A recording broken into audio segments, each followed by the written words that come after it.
Welcome everybody to the 8th lecture of wireless communication. In today's lecture, we are going to talk about the capacity of frequency selective fading channel, or basically the capacity of inter-symbol interference channel, or the capacity of time dispersive channel.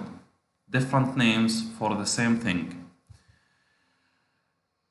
In today's lecture, we are going to explain the following main topics: capacity of fading channel, recap optimal rate, power adaptation with knowledge of the channel state information at the transmitter and receiver, channel inversion with fixed rate, how to invert the channel in such a way that the rate is going to be fixed. We will talk about derive and explain to you the equation of capacity of frequency selective fading channel. Then we explain linear digital modulation and give you an overview about the common digital modulation schemes used in wireless communication, and study the performance over additive wide Gaussian noise channel. Channel capacity, as we explained it in the previous lecture, we said capacity means the maximum data rate you can send over the channel while you are still able to recover your data without any errors. This is the basic definition of channel capacity, and this was defined by Shannon in his seminal paper that was published in 1948. So we explained also that the capacity of additive wide Gaussian channel can be written in as follows. It's basically equal to the bandwidth of your system multiplied by log2 1 plus gamma, where gamma, we said gamma is the signal to noise ratio, the power of your signal over the power of the noise, which is represented by the variance. And therefore gamma can be written as PR over N naught P. In naught B, where in naught is the power spectral density and B is the bandwidth. And we said for different bandwidth, you have different noise power. And this is the average receiver SNR in additive wide Gaussian noise. But also, we started looking and trying to find the formula, the capacity formula for flat fading channels. And we said when there is nothing known about the channel at the transmitter and receiver, the capacity typically is 0. When fading statistics known, there are a few results about that, but also it's not informative, doesn't give us too much information. When fading known at the receiver, we were able to calculate the average capacity, and we found it to be C equal to the integration from 0 to infinity, the term that you used for additive wide Gaussian noise, which is here, the bandwidth log2 multiplied by log2 1 plus gamma, multiplied the difference here, you multiply by the probability distribution of the instantaneous signal to noise ratio. And we said this gamma here is not the same as gamma here. Yes, this gamma here is has probability, not deterministic value, it's random. And gamma here, what's the difference here, gamma?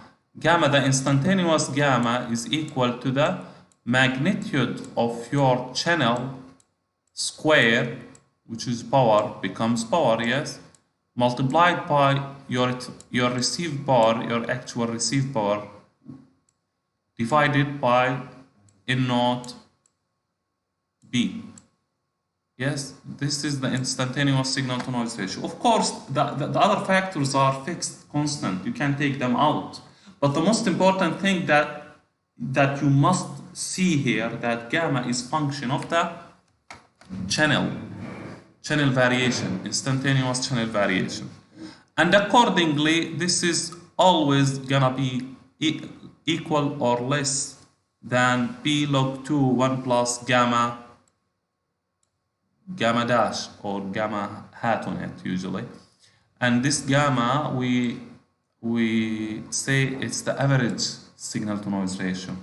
When you make the average, it becomes this equal exactly to this value without this.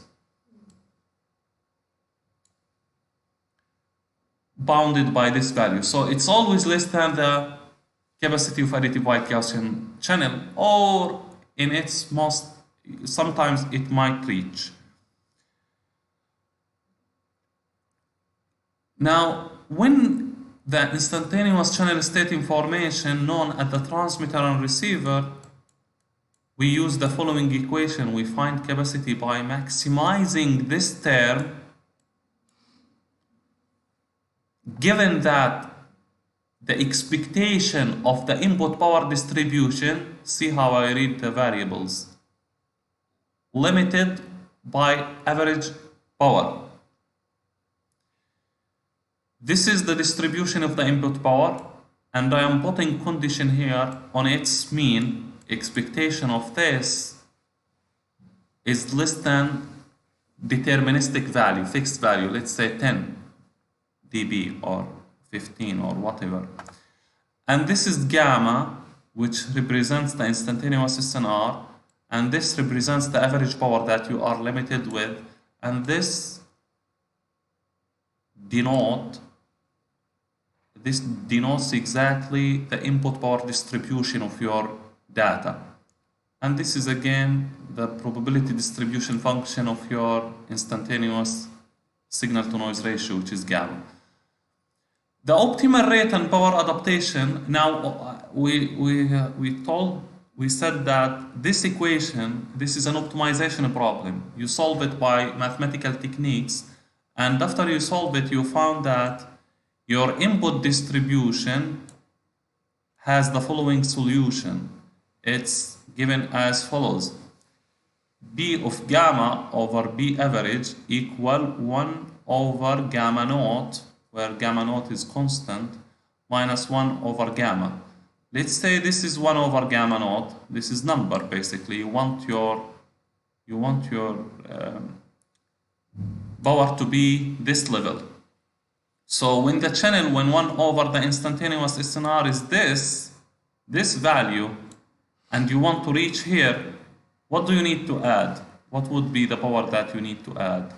The instantaneous power of your input data. The instantaneous power is this distance from here to here, which is equal to 1 over gamma naught minus 1 over gamma. True? And this through all the values greater than gamma naught here should be greater. The instantaneous power rate only depends on the probability distribution function of the instantaneous signal to noise ratio, gamma. So basically, after you simplify your equation and get the final results, you get that the capacity over the bandwidth is equal to the integration from gamma naught to infinity log to gamma over gamma naught, where gamma is, again, the value we just defined, multiplied by the probability distribution of gamma. And you integrate with respect to gamma.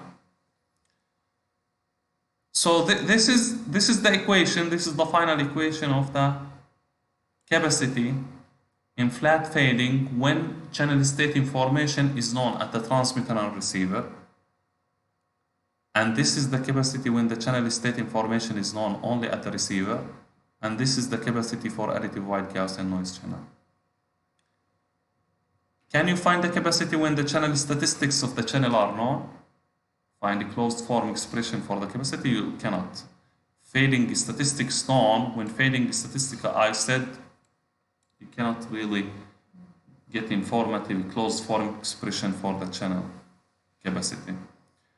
So another way, we have just explained to you one way to achieve the optimal capacity of flat fading when CSI is known at the transmitter and receiver. Another method to achieve that is by using channel inversion. Channel inversion is basically,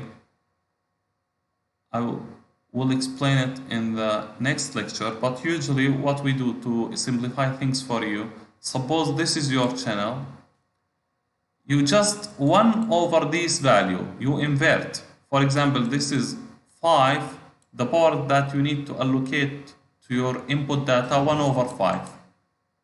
So you invert it. But what's the problem here? When you have deep fade, suppose this is deep fade, almost reaching 0. 1 over 0 goes to infinity. You cannot divide over 0. This means that you need to allocate infinity power to overcome the fading over this subchannel, which is impractical. So we need to avoid such situations. To avoid such situations, what do? We just eliminate these resources, these subbands. We don't transmit data over them.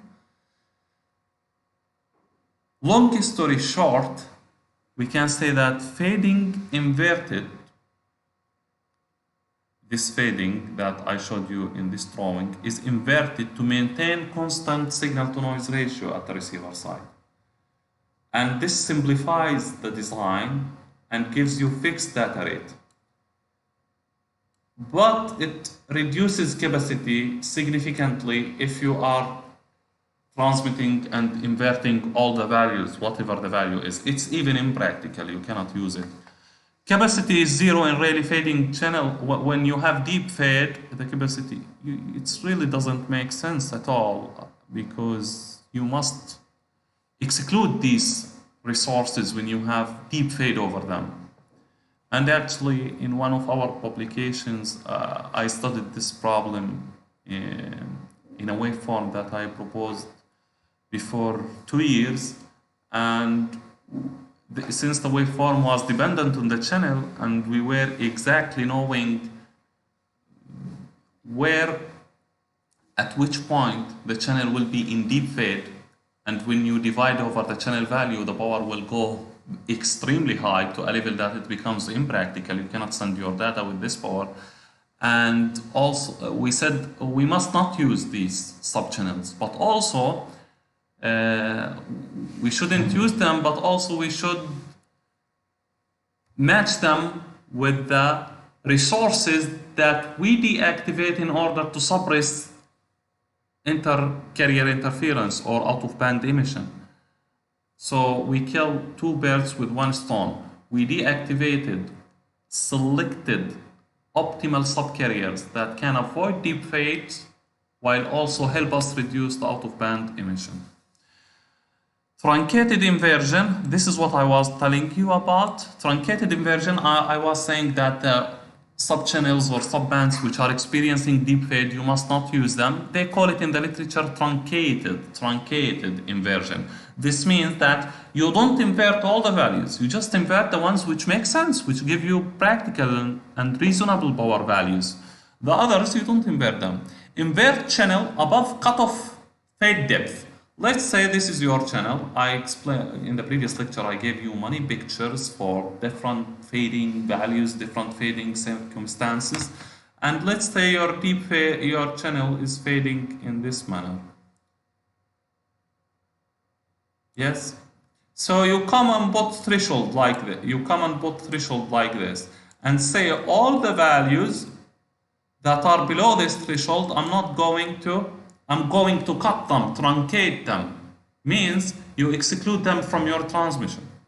This is what I mean by truncated inversion. Because you cannot invert over this value, because this value is so small that when you divide over it, you get large number, and this large number translates to power. I cannot use such power. I'm limited with power. Always communication systems are power limited. You cannot transmit with any power. Invert channel above cutoff fade off. Did you understand this? This is the sentence, but this is the drawing and the meaning of it. Now the ones who attend the lecture, they get this sense, and while they are reading the lecture notes at the time of the exam, they read and correlate with the pictures that I was drawing. But for someone who didn't attend, of course, he will not make sense of only one sentence here. Can you really understand what I mean by this only? You cannot really get it. Because this is the style of presentation or give you just hand highlights. But this is the purpose of the lecture. Why do we give lectures then? To explain things. We are not reading directly from a book. This, at the end of the day, gives you constant signal-to-noise ratio above cutoff. Cutoff greatly increases capacity. See, when you use this cutoff, you increase capacity. Why do you think you increase capacity when you use cutoff? Some intelligent wireless engineer might come and tell me, oh, how do you say this? I mean, when you don't transmit over some resources, you're actually not utilizing them. You are not increasing your data rate. And you are saying when you deactivate them or truncate them or get rid of them, you increase the capacity. How come? Because if you transmit over them, what happens to your signal-to-noise ratio? Decreases. And the capacity is function of the signal-to-noise ratio. When SNR decreases, the capacity decreases. But when you exclude them, when you don't transmit over them, what happens to SNR when you get the average? Since you don't include these bad values in your calculation, you're always excluding them. Like when you calculate your GPA. Tell you have 10 courses and all the courses below 50, you don't calculate them. Your GPA comes high. That's the same concept here, applies here. So when the signal to noise, by eradicating, by getting rid of these deep fades regions, I'm enhancing my average SNR. By enhancing my average SNR, I'm boosting my capacity. Get it? This is just explanation of this line. How did we get here? Some are taking notes, some are not. Some depending on their mind, memory, but sometimes the memory disappoint you. Yes? So it's better also to take notes.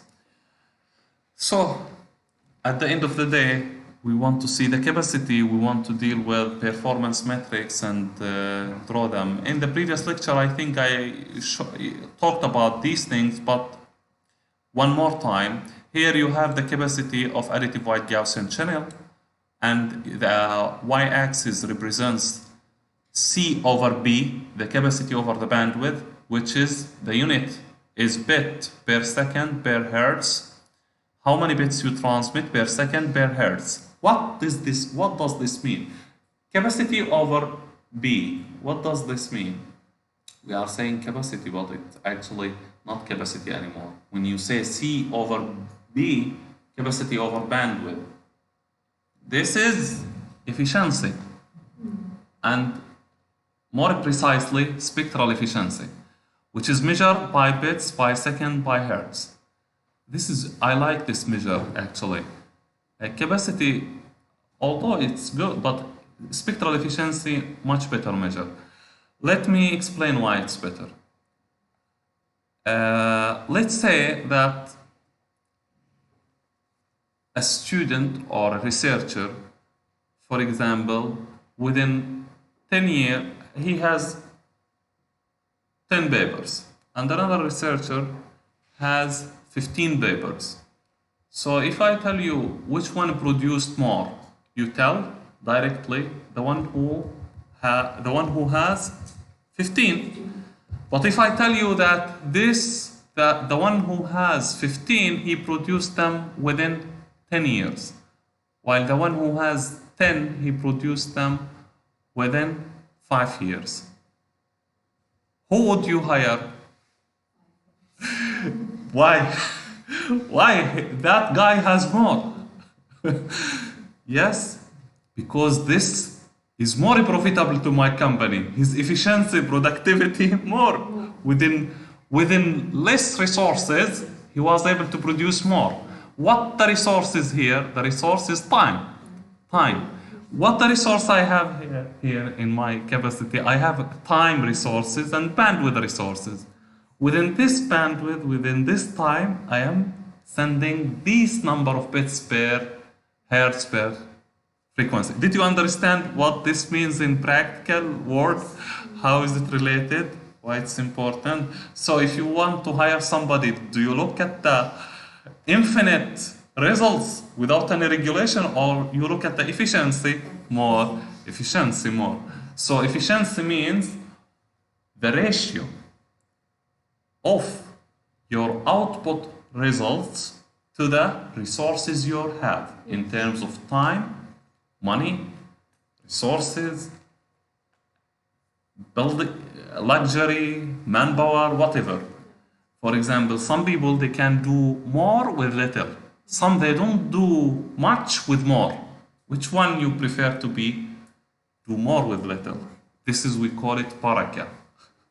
Yes, you do great things out of limited resources. And this is the problem that we are encountering in wireless communication. We are limited with power, limited with bandwidth, and these are the most precious two resources, and we want to increase the number of bits we transmit per second per hertz.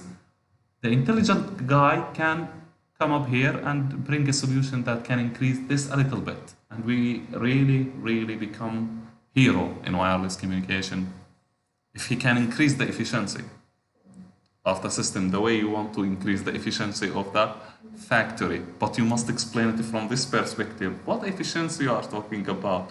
What do you mean by this? How are you going to do this? So you are learning now how to link the theoretical stuff with the practical stuff and how to make sense out of it. Log normal, this is for relay, and additive wide Gaussian noise has the best performance. Why the best performance? If someone asks you why it has the best performance, because as you can see, the more the upper you go, the higher the value is, and sending 8 bit per second per hertz much better than sending 3. So obviously, additive wide Gaussian noise curve is the best one. And then you have here Shannon capacity. When the transmitter and receiver both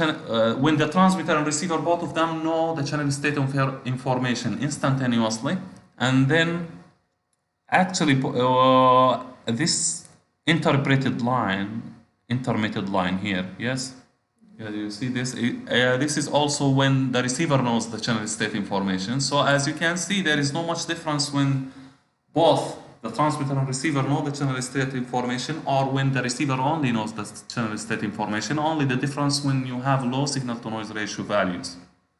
But at high SNRs, things become somehow similar. And you have maximum outage capacity, which is here, this plus, and you have the zero outage capacity. These are different metrics for representing the spectral efficiency or the capacity of your channel. See, these curves are specific to the case when the distribution of your signal to noise ratio is relay. When you change the distribution, your results get changed automatically. For example, when you have log normal, you have different results, which are completely different than this. So what do you conclude? That the capacity performance is heavily dependent on the distribution of your fading. The distribution that has severe fading has lower capacity, because fading affects signal to noise ratio. If the fading reduces your signal to noise ratio, this means your capacity will reduce. Now, what about the frequency selective fading channel? We talked about additive wide Gaussian channel, flat fading channel when all the multipath components reach simultaneously at the same time. But when you have frequency selective fading channel, what's the capacity? For time invariant channels, this time invariant is the same as saying frequency selective, is the same as saying time dispersive. From the previous lecture, when we studied the characteristics of the wireless channel, I showed you the figures. When there is selectivity in the frequency domain, there is time dispersion. That's why time dispersion channel means the frequency selective channel. And we call it, and in this case it's time invariant. Doesn't change with time. This means that the channel within the duration of the symbol doesn't vary. This means that the coherence time of the channel is greater or equal to the symbol time duration. Anyway, just the point that I want to make, that don't get confused when you hear frequency selective. Frequency selective is the same as time dispersive, is the same as saying ISI channel, is the same as saying time invariant channel. Okay, different names for the same thing, and you must remember that. Capacity achieved by water filling in a frequency usually. We showed you how this works for flat fading, but basically we can do the same with frequency selective by dividing the whole bandwidth into chunks of small, narrower bandwidth, and treat each sub-bandwidth as the capacity of flat fading that we just studied before. There is something in the literature that states that capacity of time varying channel is unknown. What do you think, guys? If it's unknown, what's required to know it? Yes, this is challenge. Wherever there is a challenge, there is an opportunity, a research opportunity for you guys. So if you solve this problem, you make a big, significant contribution to the literature. Can we solve this problem together? To me, yes, you can. If we can treat the time varying channel the way we treat frequency selective fading channel, here time varying is related to Doppler, creates Doppler. And we mentioned that, what's Doppler? You receive multiple copies of your signal at different frequency instant. And multipath time invariant channel frequency selective, you receive them at different times. So if you link these together and apply what you applied here to this time varying channel, and use something, divide your whole time into subtimes, slots we call them, in such a way that these slots, within the slot, you don't have time variation. Then you can apply what? The capacity of normal flat fading on that. And what's the total capacity? The sum of all these, the sum of the capacity of all these slots. Then you will end up being able to find the capacity of time varying channel. This might be a possible solution. This is what my intuition says, but of course it requires some work, some validation, and some mathematical derivation. So this is a very good problem that I can work on it with some of my students who want to do maybe research on the capacity of wireless channels. This is, I mean, a problem in the literature, and you just need to solve it. You cannot solve it directly, of course. You need to do some tricks, some assumptions, some modification to your system so that you can simplify it, and then you attack the problem and be able to solve it. So anyway, aside from that, this was just discussing research a little bit. But returning back to frequency selective fading channel, it can be approximated by dividing into subbands. See, you divide. This is frequency selective. This is the frequency selective. This is the channel. This is somehow, let's say, the channel. And you divide it over. You divide it into subbands, and within each band, now as you can see here, there is variation. There is frequency selectivity. The bandwidth of your signal is much bigger than the coherence bandwidth of the channel. Due to this, you cannot derive exact form for the channel capacity. But what if you divide this into small subbands, and within each band, the coherence bandwidth is equal or greater than your subband? Then you can treat it like we did in the previous flat fading channel. The same do the same, for example, with time varying channel. Divide here in time varying, we have not frequency selectivity, we have time selectivity. Divide this whole time into subslots where the duration of each subslot is lower than the coherence time of the channel. Then you can apply the same concept of calculating the capacity of flat fading channel to each subslot, and then sum the capacity of all these individual subslots to find the capacity of the time varying channel. It's reciprocal, but one in time, one in frequency. But of course, you need to design it properly, and like there are some other details that you need to be very clear and very careful in selecting them. The point here, you get independent fading in each subband. You actually don't get fully independent fading. You get correlated fading, but like here, correlated, I mean somehow. But since you treat each one individually, you can assume you treat each one individually at the end of the day and you sum, then this doesn't affect. And capacity is the sum of subband capacities. Is that clear? So we divide it here into subbands, and this is the coherence bandwidth of your channel, and the subband is equal to the coherence bandwidth of your channel.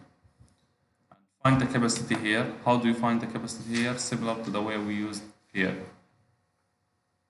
This is capacity in flat. It depends on whether you know the transmitter receiver channel state information, or similar to this if you know the received channel state information only. Okay. Now, a frequency selective fading channel. This is just to show you the channel within the system. You have here multi-carrier transmission system. Example of a multi-carrier transmission system, you have a block of data bits that are representing your voice, your video, your image, whatever. And you have encoder here, you encode to protect your data against the channel noise and impairments. And then you have modulator, let's say BPSK. And then you have this power allocator. This power allocator is responsible for determining the input distribution of the power of your data symbols and allocate power optimally in such a way you get fixed SNR or fixed rate.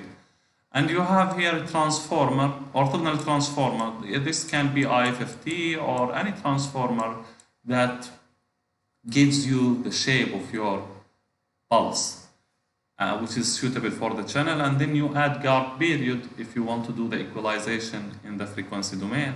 And this is the channel that we are talking about. This is multipath channel, frequency selective channel, which is here. And this is the power from the black to the red. This block power allocator is responsible for determining this power for each data symbol at each frequency. And you divide. This is example of a frequency selective channel response. For example, this is let's say this is the response when you are 10 meters away from the door, and when you go 20 meters away from the door, the response is different, independent, but both of them, they are selective in the frequency, going up and down. Yes? This is in MATLAB, generated by MATLAB usually. I think this is clear, the channel and how to calculate the capacity and how to derive it, and under different circumstances and different conditions, when you have knowledge about your channel state information at the transmitter or at both the transmitter and receiver, when you have when you have frequency selective channel, or in the future if you have time varying channel, how to deal with that and handle it. Signal over ith symbol. Now for digital modulation, it's good to have a look, remind you of digital communication systems. I assume some of you took digital communication course, but for those who didn't take and don't know what's modulation, let's define modulation together. What's modulation? Anybody has used this English word before while he's talking with his friends or his teacher? Modulation. Do we use this in our communication language? Modulation. Have you ever talked to your friend and said, modulate this? Subgroup. But do you really use it frequently? What? Give me a synonym for modulation. Subgroups. Synonym. Give me synonym for modulation. The word modulation. If tell you, give me synonym for smart, you say intelligent. You say clever. Give me a synonym for carrying. No, modulation is not carrying. It's not. No, modulation is altering, modifying, adjusting, changing. Yes? Fix it. So if you understand the exact meaning of the word modulation, then you understand how modulation works in communication. So just this must stick in your mind for the rest of your life. Modulation means you change the properties of a carrier based on the incoming data. You have carrier. What's the most common carrier we used in wireless? Sine or cosine? Yes, sine or cosines are our carriers, the electromagnetic waves that we carry our data over them. In wireless, you cannot send zeros and one directly over the channel because they don't propagate. They cannot swim in the channel. They need a carrier.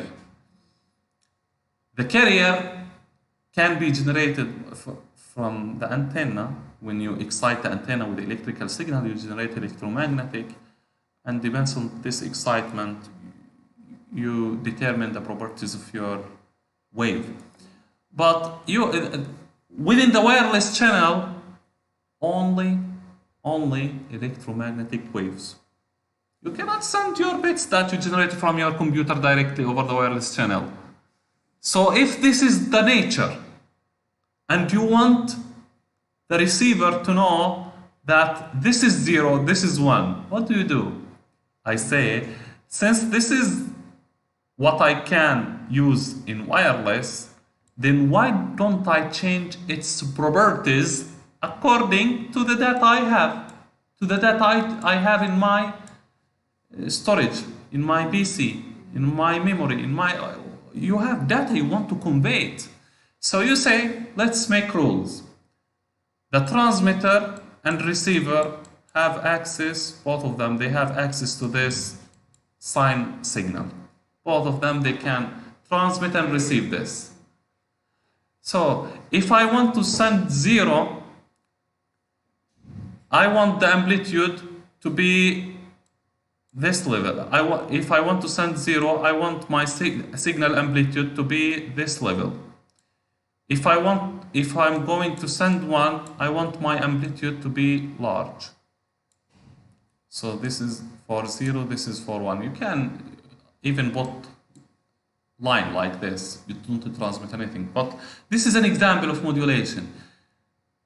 So basically, what did I do?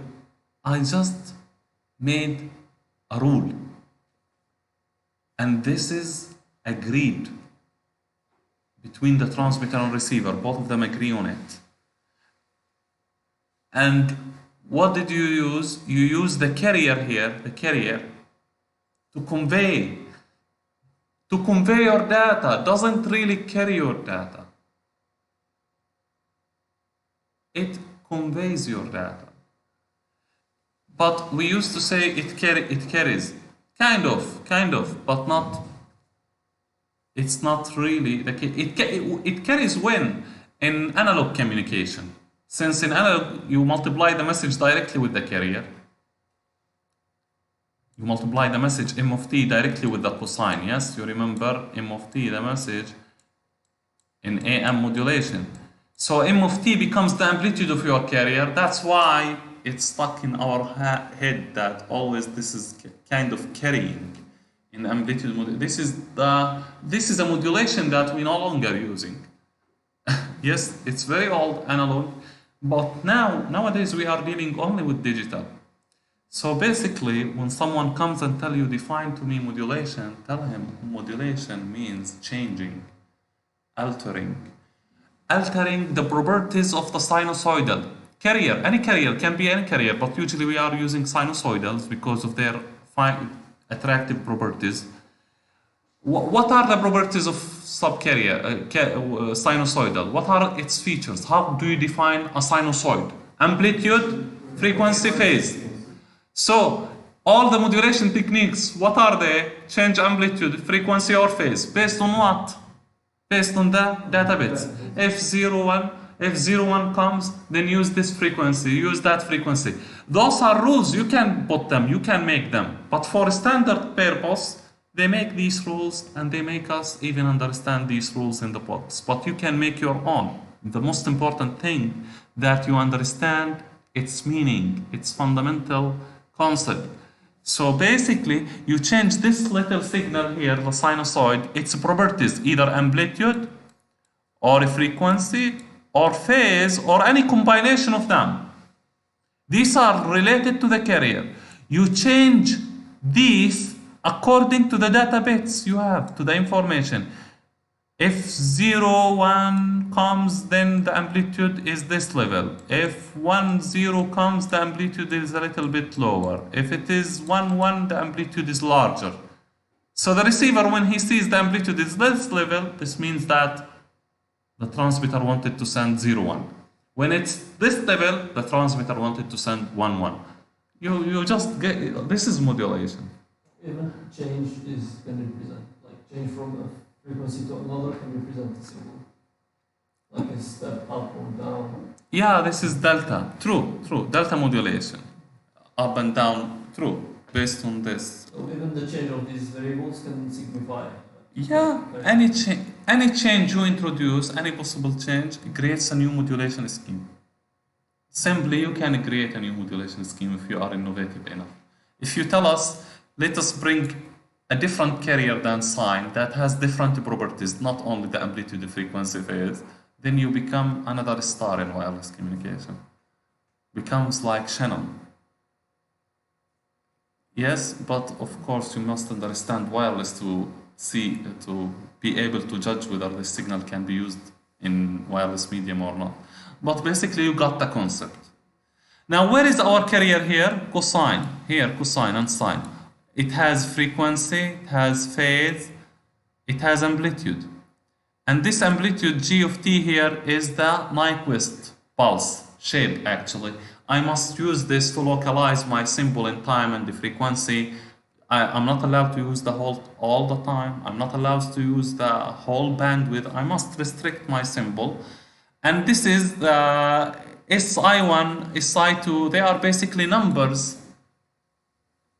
This can be regarded as the real value of a complex number, and this is the imaginary value of a complex number that are corresponding to bits basically.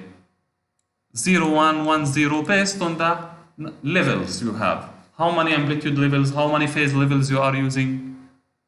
Did you get what's modulation? What's digital modulation? See, you have this slide, but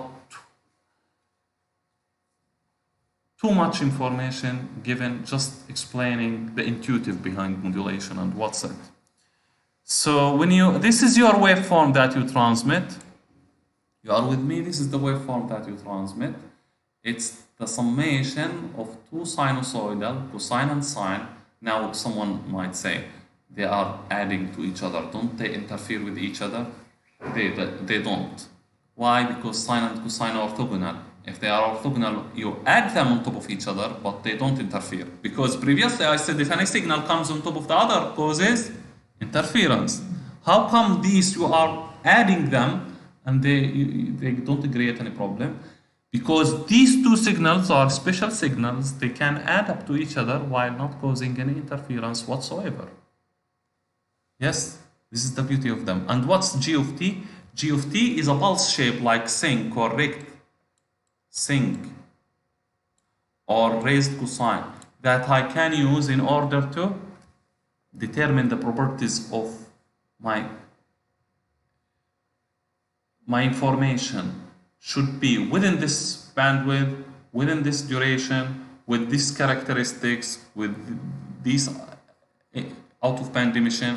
There are many properties you use. Actually, the most important thing that pulse shape is responsible for to avoid intersymbol interference. This is the thing. M values here for SI, he's saying that this is log 2 M, where M, what's M here? The number of different levels in your rule you have. And based on these levels, you determine how many bits you map to each level. For example, if you have 16 level, let's say 16 equam, 16 equam modulation. This is 16 equam is a modulation scheme. If you have 16, M is equal to 16. How many bits you can transmit with each level in 16 equam? Look to 16. 2 to the power, how much equals 16? 4. 2 to the power, then 4 bits. If it is 32, 5. If it is 40, 64. If it is 512. It's 9. 9. So 256. Okay, clear. You just log 2. So this is basically the other things, all the equations, all the modulation. This modulation has 2-3 chapters in high-chem books. And usually the communication engineers, they study them and they graduate and finish. And the intuition is missing. If the intuition is missing, you cannot innovate. You cannot improve. You know the math, you know how to derive bit error rate, you know how to derive the capacity, you know how to do things. But how to produce things, if you don't understand them deeply, you cannot produce new things. That's why the first step here, to understand. Understanding comes from reading and questioning and asking and researching.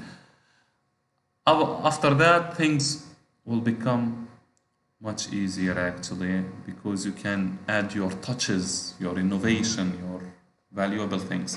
Now, at the end of the day, by now we are expert in modulation. Yes? Do you agree that you know what's modulation? You know what's some of you even from departments that never heard about modulation, now they know modulation much better than the ones who studied communication maybe. You know it's intuitive.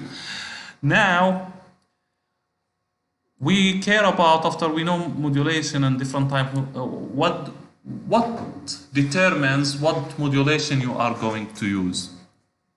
Its property, its features in terms of bit error rate and data rate and spectral efficiency. One of the parameters that we care much about it is simple error probability.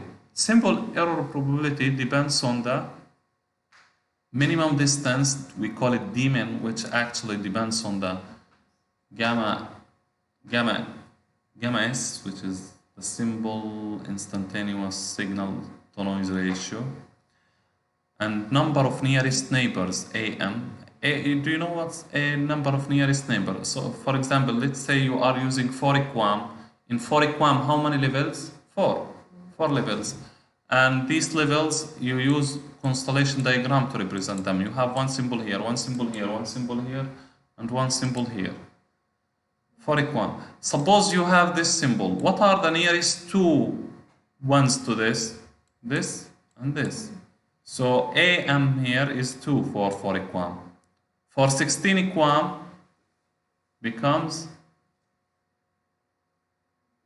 depends on the location, because you have here. So basically the point that I want to make that this AM has something to do with the structure of the constellation diagram and the points closest to a single point. And BM here, you take it from, it's a constant representing, coming from fitting. And this is the equation of the simple error probability of different modulation schemes.